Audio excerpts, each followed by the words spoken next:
తెలంగాణలో ఫిబ్రవరి 11వ తేదీన రాష్ట్ర వ్యాప్తంగా మున్సిపాలిటీలకు అదేవిధంగా కొన్ని మున్సిపల్ కార్పొరేషన్లకు ఎన్నికలు జరిగినాయి. ఫిబ్రవరి 13వ తేదీ నాడు ఫలితాలు వచ్చినాయి. ఆ ఫలితాలు వచ్చిన అనంతరం కాంగ్రెస్ పార్టీ ప్రభుత్వంలో ఉందనేటటువంటి అహంకారంతో పోలీసులను వాడుకొని అదేవిధంగా చాలా చోట్ల దౌర్జన్యాలు చేసి రాష్ట్ర వ్యాప్తంగా ప్రజా తీర్పును పట్టపగలే హత్య చేసే విధంగా చాలా మున్సిపాలిటీల్లో గొడవలు చేసి వాళ్ళకు మ్యాజిక్ ఫిగర్ దాటకుండా మెజారిటీ రాకుండా ఎలాగైనా అధికారం ఉంది కదా అనేటటువంటి అహంకారంతో రేవంత్ రెడ్డి గారు ముఖ్యమంత్రి గారి నుంచి మొదలుకొని రాష్ట్ర మంత్రులు అదేవిధంగా రాష్ట్రంలో ఉన్న వివిధ నియోజకవర్గాల్లోని ఎమ్మెల్యేలు కాంగ్రెస్ పార్టీ నాయకులు చాలా అరాచకాలు దుర్మార్గాలు చేశారు. దానికి ప్రత్యక్ష ఉదాహరణ ఇక పరాకాష్ఠకు పోయినటువంటి మున్సిపాలిటీ ఏదైనా ఉందంటే అది మంచిర్యాల జిల్లా చెన్నూరు అసెంబ్లీలోని మా కేతంపల్లి మున్సిపాలిటీ. 13వ తేదీ నాడు మా కౌన్సిలర్లు గెలిస్తే 16వ తేదీ నాడు చైర్మన్ వైస్ చైర్మన్ ఎన్నికుందని మా వాళ్ళందరూ భద్రాచలం పోతే భద్రాచలంలో మా శిబిరంపై మా వాళ్ళు ఎక్కడైతే నందిని హోటల్ ఉంటున్నారో అక్కడ 8 వెహికల్స్లో కాంగ్రెస్ వాళ్ళు 2 వెహికల్స్లో పోలీసు వాళ్ళు పోయి మా శిబిరం మీద దాడి చేసి మా కౌన్సిలర్లను చెదరగొట్టేటటువంటి భయపెట్టేటటువంటి ప్రయత్నం చేసి నేను భద్రాచలం పోయి వారిని తీసుకొని వచ్చి 14వ తేదీ 15వ తేదీ కేతంపల్లిలోని మా నివాసంలో వారిని ఉంచడం జరిగింది. 16వ తేదీ నాడు మేమంతా కూడా మున్సిపల్ కౌన్సిల్కు చైర్మన్ ఎన్నిక వైస్ చైర్మన్ ఎన్నికకు బయలుదేరిన క్రమంలో ఇన్ టైంకి మేము కౌన్సిల్ హాల్కు పోకుండా అడ్డంకులు సృష్టించి పోలీసులు సుమారు 900 మంది పోలీసు బందోబస్తు పెట్టి ఆ రోజు కాంగ్రెస్ పార్టీకి సంబంధించినటువంటి నాయకులు కార్యకర్తలు మున్సిపల్ ఆఫీసు ప్రాంగణంలోకి పోయి నానా బీభత్సం సృష్టించి ఆ రోజు ఎన్నికను వాయిదా వేయించారు. 16వ తేదీ నాటి నుండి 17వ తేదీ నాడు కూడా మేము ఇన్ టైంకి పోయే ప్రయత్నం చేస్తుంటే కేతన్పల్లి ఆర్ఓబి దగ్గర మా 21వ వార్డు కౌన్సిలర్ బబ్బేరు స్వర్ణలత గారి అత్తగారు కంప్లైంట్ ఇచ్చారని చెప్పి మా కౌన్సిలర్లు అందరూ నాపి ఒక ఎఫ్ఐఆర్ ఫేక్ కంప్లైంట్ పట్టుకుని వచ్చి ఒక ఎఫ్ఐఆర్ చూపించి మమ్మల్ని ఆ రోజు కూడా నిలువరించే ప్రయత్నం చేసింది. కానీ మా కౌన్సిలర్ గారు చాలా స్పష్టంగా పోలీసులు నిలదీసింది. అసలు మా అత్తకు చదివే రాదు, ఆమె కంప్లైంట్ ఎట్లా రాసింది, మా అత్త సంతకమే పెట్టది, ఆమె సంతకం ఎట్లున్నది ఇడా అని చెప్పి నిలదీస్తే పోలీసు వాళ్ళు నిలిమింది. అంటే దాన్ని బట్టి అర్థమైంది ఏంటంటే పోలీసు వాళ్ళు తెలంగాణ రాష్ట్రంలో కాంగ్రెస్ పార్టీ కార్యకర్తలు అయిపోయింది. అయినప్పటికీ కూడా నేను కోలక్ష్మి అక్క మా ఎమ్మెల్యే ఆసిఫాబాద్ ఇన్ఛార్జ్కి వచ్చారు. అక్కడికి మేము పోలీసులతో గట్టిగా మాట్లాడి మా 14 మంది కౌన్సిలర్లను హాల్కి పంపించాం. మమ్మల్ని ఏమో కౌన్సిల్ హాల్కి పోనీయాలే 2 కిలోమీటర్ల దూరంలో మమ్మల్ని ఆపారు. అదే మంత్రి వివేక్ గారి కాన్వాయ్ని కానీ 100 మంది కాంగ్రెస్ కార్యకర్తల్ని వాళ్ళు కౌన్సిల్ హాల్ వైపు అలో చేసారు. దాన్ని మేము ప్రశ్నించినందుకు మా మీద లాఠీచార్జ్ చేసారు. కాంగ్రెస్ వాళ్ళు మా మీద రాళ్ళదాడి చేసారు. మేము కేవలం 25 మంది ఉంటాం అక్కడ కేతన్పల్లి ఆర్ఓబి దగ్గర, వాళ్ళు మాత్రం 500-600 మంది మా మీద రాళ్ళదాడి చేసారు. తర్వాత కౌన్సిల్ హాల్లో మా కౌన్సిలర్ల పట్ల చాలా దుర్మార్గంగా వ్యవహరించారు. మహిళా కౌన్సిలర్లను అబ్యూజ్ చేయడం, వాళ్ళను తాకడం చోట తాకడం, మంత్రి గారు అయితే స్వయంగా చెక్ బుక్ తీసుకొని పోయి మా వాళ్ళని ప్రలోభ పెట్టే ప్రయత్నం చేయడం, వీళ్ళు ప్రలోభాలకు లొంగకపోతే గొడవ చేసి నానా గలాటా సృష్టించి ఆ రోజు 17వ తేదీ నాటి ఎన్నికను వాయిదా వేయించి ఒక 25 మంది మీద నాతో సహా మా కోలక్ష్మక్కతో సహా 25 మంది మా నాయకులు కార్యకర్తల మీద అక్రమంగా కేసులు పెట్టి 18వ తేదీ నాడు మమ్మల్ని అరెస్ట్ చేసి ఆదిలాబాద్ జైలుకు పంపించారు. ఆదిలాబాద్ జైల్లో నన్ను 16 రోజులు ఉంచారు, మా వాళ్ళని కూడా కొన్ని రోజులు ఉంచారు. ఇంకా కొంతమందికి యాంటిసిపేటెడ్ బెయిల్ తెచ్చుకున్నాం హైకోర్టు నుండి. అంటే ఒక రావణ కాష్టం లాగా ఆ ప్రాంతాన్ని మొత్తం తయారు చేసి దాన్ని ఒక పోలీసు రాజ్యంలాగా మార్చి ముఖ్యమంత్రి రేవంత్ రెడ్డి గారు మంత్రి వివేక్ గారు అడుగడుగున అడ్డంకులు సృష్టించి 22 కౌన్సిలర్ స్థానాలకు గాను బీఆర్ఎస్ సిపిఐ కలిసి పోటీ చేసి 14 కౌన్సిలర్ స్థానాలు గెలుచుకున్నా మమ్మల్ని చైర్మన్ వైస్ చైర్మన్ కానియకుండా కేవలం 7 స్థానాలు గెలుచుకున్న కాంగ్రెస్ ఎట్లన్నా చేసి చైర్మన్ వైస్ చైర్మన్ కావాలని చాలా కుట్రలు చేసి మా ఒక్కొక్క కౌన్సిలర్కు 3 కోట్లు ఇస్తామనడం, బ్లాంక్ చెక్కులు ఇస్తామనడం, వీళ్ళు ప్రలోభాలకు లొంగకపోతే 11th వార్డు మా కౌన్సిలర్ భూమగౌడ్ గారి ఇల్లు 30 సంవత్సరాల నుంచి సింగరేణి స్థలంలో వాళ్ళ కాంపౌండ్ వాళ్ళు ఉందని చెప్పి సింగరేణి అధికారులు దాన్ని కూలగొట్టడం, మా గ్యాస్ నానాన్ని ఇంకో కౌన్సిలర్ను కిడ్నాప్ చేసే ప్రయత్నం చేయడం, అదేవిధంగా కౌన్సిలర్ల కుటుంబ సభ్యులకు బంధువులకు ఫోన్లు చేసి రకరకాల ఆఫర్లు ఇవ్వడం, ఇట్లా నానా ప్రయత్నాలు వాళ్ళు చేసినారు. అయినప్పటికీ కూడా మా కౌన్సిలర్లు చెక్కు చెదరకుండా మేము కలిసి పోటీ చేసినాం, ప్రజలు మాకు తీర్పిచ్చారని చెప్పి బీఆర్ఎస్ సిపిఐ కౌన్సిలర్లు ఇవాళకి ఎగ్జాక్ట్లీ 51వ రోజు 51 రోజులుగా వాళ్ళు ఏకతాటి మీద నిలబడి ఊరికి దూరంగా కాంగ్రెస్ వాళ్ళ ప్రలోభాలకు లొంగకుండా వారు భయభ్రాంతులకు గురి చేసే అవకాశం ఉంది కాబట్టి దానికి కూడా అవకాశం ఇవ్వకుండా ఊరికి దూరంగా ఉగాది పండుగ లేదు, హోలీ పండుగ లేదు, శ్రీరామనవమి లేదు, కుటుంబ సభ్యులకు 51 రోజుల పాటు వాళ్ళు దూరం ఉన్నారు. అయినప్పటికీ కూడా ఒక్కరు కూడా చెక్కు చెదరకుండా, ఎలాంటి ప్రలోభాలకు లొంగకుండా, ఏమాత్రం కూడా భయపడకుండా ప్రజలు ఇచ్చినటువంటి తీర్పు ప్రకారం మేము కేతన్పల్లి చైర్మన్గా బీఆర్ఎస్ పార్టీ, కేతన్పల్లి వైస్ చైర్మన్గా సిపిఐ పార్టీ మేము ఏదైతే ఒప్పందం చేసుకున్నామో ఆ ఒప్పందానికి కట్టుబడి ఉంటామని చెప్పి వారు కట్టుబడి ఉన్నారు. వాళ్ళు ఇప్పుడు వేదిక మీద ఉన్నారు 14 మంది కౌన్సిలర్లు. వారికి హృదయపూర్వకంగా నేను బీఆర్ఎస్ పార్టీ తరఫున, కేతన్పల్లి మున్సిపాలిటీ ప్రజల తరఫున కృతజ్ఞతలు తెలియజేస్తా ఉన్నా. ఎందుకంటే ఇది ఒక అసాధారణమైనటువంటి సంఘటన. నాకు తెలిసి ఉమ్మడి రాష్ట్ర చరిత్రలో కానీ, తెలంగాణ రాష్ట్ర చరిత్రలో కానీ ఇటువంటి సంఘటన చాలా అరుదు. ఏకతాటి మీద వాళ్ళు ఉన్నారు. ప్రభుత్వం 2 సార్లు ఎన్నిక వాయిదా వేసి ఫిబ్రవరి 16, 17వ తేదీ వాళ్ళు ఎన్నిక పెట్టకుండా ఉంటే మేము హైకోర్టును ఆశ్రయించింది. హైకోర్టు ఒక తీర్పు ఇచ్చింది. 4 వారాల లోపల, 3 వారాల లోపల ఎన్నిక కంప్లీట్ చేయండి. If anything necessary it will be extended to another week అన్నది. దాన్ని అడ్డం పెట్టుకొని వాళ్ళు మొన్నటిదాకా స్టేట్ ఎలక్షన్ కమిషన్కు రాష్ట్ర ప్రభుత్వం సమ్మతి తెలుపుతూ ఫైల్ పంపించాలి. As per municipal act concurrence ఇవ్వాలి. ఇవ్వకుండా వాళ్ళు మొండిగా ఉంటే మళ్ళీ మేము కోర్టుకు కూడా పోతామని చెప్పి గట్టిగా మాట్లాడితే ప్రెస్ మీట్ పెడితే తప్పనిసరి పరిస్థితులలో మొన్న 2వ తేదీ నాడు, 2వ తేదీ కంటే ముందు, 2వ తేదీ డెడ్ లైన్ కాబట్టి ఏప్రిల్ 2, దానికన్నా ముందు రాష్ట్ర ప్రభుత్వం సమ్మతి తెలుపుతూ ఎలక్షన్ కమిషన్కు ఫైల్ పంపితే ఎలక్షన్ కమిషన్ మొన్న నోటిఫికేషన్ ఇచ్చింది. ఈరోజు ఎన్నిక ఉంది. సో ఈరోజు ఎన్నిక కూడా పారదర్శకంగా జరుగుతుందని చెప్పి మేము అనుకుంటున్నాం. కానీ వార్తలు వస్తూ ఉన్నాయి మీ టీవీలలోనే, నాకు చెప్తా ఉన్నారు ఏదో 600-700 మంది పోలీసులతో బందోబస్తు అట, మొత్తం ఆ ఏరియానంతా పోలీస్ క్యాంపు చేసిరట, పెద్ద ఎత్తున 3 కిలోమీటర్ల పరిధిలో అసలు 3 కంటే 2 కంటే ఎక్కువ కనబడొద్దని చెప్పి రకరకాల 163 BNSS యాక్ట్ అని చెప్పి పెట్టి ఏవో మళ్ళీ డ్రామాలు చేస్తున్నారట.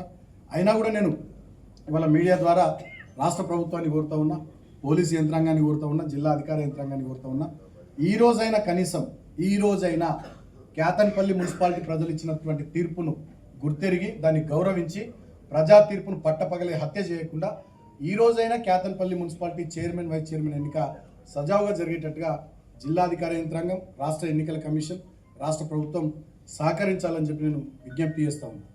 ఇప్పటికే పెద్దలు కేసీఆర్ గారు ఇటువంటి 3 మున్సిపాలిటీలకు సంబంధించి పరిశీలకులుగా, బాధ్యులుగా మా సీనియర్ నాయకులను పంపించినారు. ఇబ్రాహీంపట్నంకు సంబంధించి సబితా ఇంద్రారెడ్డి గారు, ఎమ్మెల్యే సుధీర్ రెడ్డి గారు, ఎమ్మెల్యే కృష్ణారావు గారు, అదేవిధంగా కేతన్పల్లి మున్సిపాలిటీకి సంబంధించి మా గంగుల కమలాకర్ గారు, కొప్పులేశ్వర్ గారు, నారదాస్ లక్ష్మణరావు గారు, మా కరీంనగర్ జిల్లా నాయకులు, అదేవిధంగా ఖానాపూర్ మున్సిపాలిటీకి సంబంధించి జోగు రామన్న గారు, అనిల్ జాదవ్ గారు వారిని అసైన్ చేసినారు, వాళ్ళకి టాస్క్ అసైన్ చేసినారు.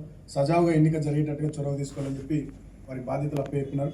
కాబట్టి మా పార్టీ అధ్యక్షులు, తెలంగాణ తొలి ముఖ్యమంత్రి కేసీఆర్ గారికి హృదయపూర్వకంగా నేను కృతజ్ఞతలు తెలియజేస్తూ ఈరోజు ఎన్నికకు సంబంధించి బాధ్యతలు తీసుకొని సజావుగా ఎన్నిక జరిగే విధంగా మాకు అండగా ఉండడానికి వస్తున్నటువంటి గంగుల కమలాకర్ గారికి, నారదాస్ లక్ష్మణరావు గారికి, మిగతా పెద్దలందరికీ వేదిక పైన ఉన్న పెద్దలు, కరీంనగర్ జిల్లా బీఆర్ఎస్ పార్టీ శ్రేణులకు హృదయపూర్వకంగా నేను కృతజ్ఞతలు తెలియజేస్తూ నేను నమ్ముతున్న బలంగా ఇప్పటికైనా ఈ ప్రభుత్వం కానీ, జిల్లా అధికార యంత్రాంగం కానీ విశాఖ ఇండస్ట్రీస్ ఎంప్లాయీస్ లాగా పనిచేయరు, అధికారులకు పనిచేస్తారని నేను అనుకుంటున్నాను. మంచిర్యాల జిల్లా పోలీసులు కానీ, మంచిర్యాల జిల్లా అధికారులు కానీ ఇప్పటికైనా విశాఖ ఇండస్ట్రీస్ ఎంప్లాయీస్ లాగా కాకుండా V6 వెలుగు ఛానల్ దాంట్లో పనిచేసేటోళ్ళ లెక్క కాకుండా, వెలుగు పేపర్ V6 ఛానల్లో పనిచేసేటోళ్ళ లెక్క కాకుండా అధికారుల లెక్క పనిచేస్తారని చెప్పి నేను అనుకుంటున్నా. ఈరోజు 12:30కు చైర్మన్, వైస్ చైర్మన్ ఎన్నికున్నది. సో ఆల్రెడీ ప్రమాణ స్వీకారం మొన్ననే జరిగిపోయింది ఫిబ్రవరి 17వ తేదీ నాడు. కాబట్టి 12:10కి 12:20కి అట్లా మా కౌన్సిలర్లు లోపలికి పోతారు. సో వీళ్ళు మా ఇంటి నుంచి కౌన్సిల్ హాల్కు సజావుగా పోయేటట్టుగా, లోపల ఎన్నిక కూడా సక్రమంగా జరిగేటట్టుగా జిల్లా అధికార యంత్రాంగం, రాష్ట్ర ఎన్నికల కమిషన్ చొరవ తీసుకుంటే సహకరిస్తాయని చెప్పి నేను భావిస్తూ ఉన్నా. ఒకవేళ ఇవాళ కూడా ఏమైనా జరిగితే డెఫినెట్గా ఇక ఇంతకన్నా దుర్మార్గం ఇంకోటి ఉండదు. ఎందుకంటే ఇది 3వసారి, ఫిబ్రవరి 16, ఫిబ్రవరి 17, ఇవాళ ఏప్రిల్ 4వ తేదీ. ఇవాళ కూడా ఇక ఇంకా దుర్మార్గంగా ఏమైనా ప్రవర్తిస్తే ఇక ప్రజాస్వామ్యానికి, ప్రజలు ఇచ్చిన తీర్పుకు అసలు విలువే ఏముంటుందని చెప్పి నేను ప్రశ్నిస్తూ ఉన్నా. ఇప్పటికైనా ఈ రాష్ట్రంలో ఈ గూండాగిరి, ఈ దౌర్జన్యము, ఈ దుర్మార్గాలు బంద్ కావాలి. మీరేం చెప్పి అధికారంలోకి వచ్చిర్రో వాటిని నిలబెట్టుకునేటటువంటి వాటి మీద ఈ రాష్ట్ర ప్రభుత్వ పెద్దలు శ్రద్ధ పెట్టాలని నేను కోరుతా ఉన్నాను. గతంలో మేము అధికారంలో ఉన్నప్పుడు ఆనాడు గ్రామ పంచాయతీ ఎన్నికలు జరిగితే 96% గ్రామ పంచాయతీలు తెలంగాణ రాష్ట్రంలో మేము గెలిచాం బీఆర్ఎస్ పార్టీ. గతంలో మేము అధికారంలో ఉన్నప్పుడు మున్సిపాలిటీ ఎన్నికలు జరిగితే 97-98% మున్సిపాలిటీలు మేము గెలిచాం. మున్సిపల్ కార్పొరేషన్ ఎన్నికలు మొత్తం స్వీప్ చేసినాం, కరీంనగర్తో సహా మొత్తం స్వీప్ చేసినాం ఆనాడు మేము అధికారంలో ఉన్నప్పుడు. కానీ ఇవాళ రిజల్ట్స్ చూస్తే పంచాయతీ ఎన్నికల్లో 30-35-36% ప్రభుత్వానికి అనుకూలంగా ఫలితాలు వచ్చినాయి. తర్వాత మున్సిపాలిటీ ఎన్నికలలో 46%, 50% ఏదో అనుకూల ఫలితాలు వచ్చినాయి తప్ప చాలా చోట్ల జనగామల కానీ, తొర్రూరులో కానీ, ఇంకా అనేక చోట్ల కూడా జబర్దస్తి చేసి వాళ్ళు గెలిచినారు తప్ప నిజమైనటువంటి ప్రజా తీర్పు ఇవాళ కాంగ్రెస్ ప్రభుత్వానికి అనుకూలంగా లేదు. కారణం వాళ్ళు చెప్పిన SC ST declaration, BC declaration, youth declaration, రైతు డిక్లరేషన్ అన్ని బోగస్ అయిపోయినాయి. వాళ్ళు ఇచ్చిన 420 హామీలు బుట్టదాఖలు అయిపోయినాయి. వాళ్ళు చెప్పిన 6 గ్యారంటీలు అటకెక్కినాయి. దీని విషయంలో ప్రజలు చాలా అన్రెస్ట్గా ఉన్నారు, చాలా కోపంగా ఉన్నారు. రుణమాఫీ కాలే, అదేవిధంగా రైతాంగానికి రైతు భరోసా వస్తలే, విద్యార్థులకు నిరుద్యోగులకు సంబంధించి 2 లక్షల ఉద్యోగాలు లేవు, నిరుద్యోగ వృత్తి 4,000 లేవు, మహిళలకు ఇస్తామన్న 2,500 లేవు. ఏ ఒక్క కార్యక్రమం ఈ రాష్ట్రంలో అమలైతే లేదు. ఇదే కరీంనగర్ను చూస్తుంటే బాధ అనిపిస్తున్నది. ఒకప్పుడు మా హయాంలో బ్రహ్మాండంగా ఉన్న కరీంనగర్ ఇవాళ అభివృద్ధికి ఆమడ దూరంలో కనబడతా ఉంది. అంతకుముందు మా ప్రభుత్వం ఉన్నప్పుడు మానేరు రివర్ ఫ్రంట్ కానీ, ఆ కేబుల్ బ్రిడ్జ్ కానీ, కార్పొరేషన్లో పెద్ద ఎత్తున అభివృద్ధి, రోడ్ల వైడనింగ్ కానీ, జంక్షన్స్ ఇంప్రూవ్మెంట్ కానీ అద్భుతమైనటువంటి ప్రగతి ఉండే. ఇవాళ 3వ సంవత్సరం పాలన ఈ ప్రజా పాలన కాదు, ఇది పాపపు పాలనగా మారిపోయింది. కార్పొరేషన్లు కానీ, మున్సిపాలిటీలు కానీ, గ్రామ పంచాయతీలు కానీ అధ్వానంగా తయారైపోయినాయి. చెత్త ఎత్తేటోడు లేడు, ఊడ్చేటోడు లేడు, బుగ్గలు వెలుగుతలేవు, మంచినీళ్ళ సప్లై లేదు, కరెంట్ సప్లై లేదు, డ్రైనేజ్ వ్యవస్థ సక్రమంగా లేదు. మొత్తం పాలనంతా పడకేసింది. ఏం జరుగుతుంది ఈ రాష్ట్రంలో అంటే దాడులు, దుర్మార్గాలు, దోపిళ్ళు ఇవి జరుగుతున్నాయి తప్ప ఇంకోటి లేదు. రాష్ట్రంలో ఇప్పటికే 3వ సంవత్సరం పాలన మొదలైనటువంటి కాంగ్రెస్ ప్రభుత్వ హయాంలో 3 లక్షల కోట్ల పైచీలకు అప్పు చేసి, మరి అప్పు చేసి రైతాంగానికి రైతు భరోసా ఇచ్చిర్రా, విద్యా భరోసా కార్డు 5 లక్షలు విద్యార్థులకు ఇచ్చిర్రా, నిరుద్యోగులకు నెలకు 4,000 నిరుద్యోగ వృత్తి ఇచ్చిర్రా, ప్రతి మహిళకు 2,500 ఇచ్చిర్రా, పెన్షన్ 4,000 ఇచ్చిర్రా అంటే అదేం లేదు. ఏమవుతున్నాయి పైసలు అంటే ఢిల్లీకి పోతున్నాయి, కాంగ్రెస్ హైకమాండ్కి అప్పలు చెప్తున్నారు, ఏ రాష్ట్రంలో ఎన్నికలు ఉన్నా అక్కడ ఖర్చు చేస్తున్నారు, వీళ్ళు మంచిగా దోసుక తింటున్నారు. మొన్న చూసినాం ఇవాళ రాష్ట్రంలో రెవెన్యూ మంత్రి ఉన్నటువంటి పొంగులేటి భూ కబ్జాలు అవి ఏ రకంగా చేస్తున్నాడు. అదేవిధంగా ఈ ముఖ్యమంత్రి ఫ్యూచర్ లేని ఫ్యూచర్ సిటీ పేరు మీద 1,50,000 కోట్లు మూసీ ప్రాజెక్టు రిజర్వేషన్ అని చెప్పి దాంట్లో 1,50,000 కోట్లు బుక్క పెట్టే విధంగా, హిల్ట్ పాలసీ పేరు మీద హైదరాబాద్లో ఉన్నటువంటి పారిశ్రామిక భూములన్నింటినీ బుక్క పెట్టే విధంగా ఇవాళ ఈ రాష్ట్రంలో రియల్ గవర్నెన్స్ లేకుండా కేవలం రియల్ ఎస్టేట్ వ్యాపారమే లక్ష్యంగా ముఖ్యమంత్రి మంత్రులు అందరూ కూడా పనిచేస్తూ ఉన్నారు. విచ్చలవిడి అవినీతి, విచ్చలవిడి దోపిడీ, నియోజకవర్గాల నుంచి మొదలుకుంటే రాష్ట్ర రాజధాని వరకు అదే పరిస్థితి ఉంది. ఇప్పటికైనా మీరు పాలన మీద శ్రద్ధ పెట్టండి. లేకపోయినట్టయితే రాబోయే రోజుల్లో, నేను ఇలా కరీంనగర్ గడ్డ మీద నుంచి చెప్తా ఉన్నా, కరీంనగర్ బిడ్డగా, రాబోయే రోజుల్లో కాంగ్రెస్ పార్టీ ఎమ్మెల్యే స్థానాల్లో, ఎంపీ స్థానాల్లో సింగిల్ డిజిట్కి పరిమితమవుతుంది. అంత కోపం ఉన్నది వాళ్ళ జనాలకు. చాలా మీకు డిపాజిట్లు రావు, మీ సీట్లు కూడా చాలా సింగిల్ డిజిట్కి పరిమితం అయిపోతాయి. భవిష్యత్తులో కాంగ్రెస్ పార్టీ అంటే ఇంకొక 20 ఏళ్ళు ఈ రాష్ట్రంలో ఎవడు ఓటేసే పరిస్థితి రాదు. ఇప్పటికైనా దుర్మార్గాలు, అరాచకాలు బంద్ చేసి ప్రజలు ఇచ్చిన ప్రజా తీర్పును గౌరవించే విధంగా ప్రభుత్వ పెద్దలు ఆలోచన చేయాలి.